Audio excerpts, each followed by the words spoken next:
মধ্যপ্রাচ্যের রক্তক্ষয়ী সংঘাত থামাতে নতুন কূটনৈতিক তৎপরতা।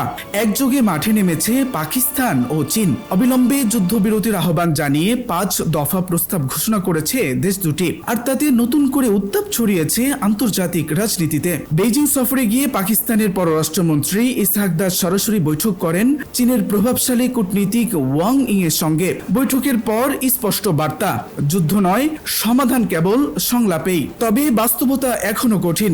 যুক্তরাষ্ট্র ও ইরানের টানাপোড়েন কমার কোনো লক্ষণ নেই। একদিকে ওয়াশিংটনের দাবি আলোচনা এগোচ্ছে, অন্যদিকে তেহরানের সরাসরি অস্বীকৃতি। সব মিলিয়ে পরিস্থিতি রীতিমতো ধোঁয়াশা। এমন প্রেক্ষাপটে নিজেকে মধ্যস্থতার কেন্দ্র হিসেবে তুলে ধরতে মরিয়া ইসলামাবাদ। প্রধানমন্ত্রী শাহবাজ শরীফ ও সেনাপ্রধান আসিম মনির কূটনৈতিক দৌড়ঝাঁপে ব্যস্ত। বিশ্ব নেতাদের সঙ্গে টানা যোগাযোগ, এমনকি পর্দার আড়ালে বার্তা আদান প্রদানেও সক্রিয় ভূমিকা রাখছে পাকিস্তান। বিশ্লেষকদের মতে এর পেছনে আছে বড় হিসাব। জ্বালানি সরবরাহে চাপ, ইরানের সঙ্গে দীর্ঘ সীমান্ত আর অভ্যন্তরীণ নিরাপত্তা, সব মিলিয়ে এই যুদ্ধ পাকিস্তানের জন্য হাই স্টেক ইস্যু। সংঘাত দীর্ঘ হলে শুধু অর্থনীতি নয়, দেশটির ভিতরেও বাড়তে পারে অস্থিরতা। সব মিলিয়ে প্রশ্ন একটাই, এই নতুন উদ্যোগ কি সত্যি যুদ্ধ থামাতে পারবে, নাকি কূটনীতির এই উত্তাপও মিলিয়ে যাবে চলমান সংঘাতের আগুনে?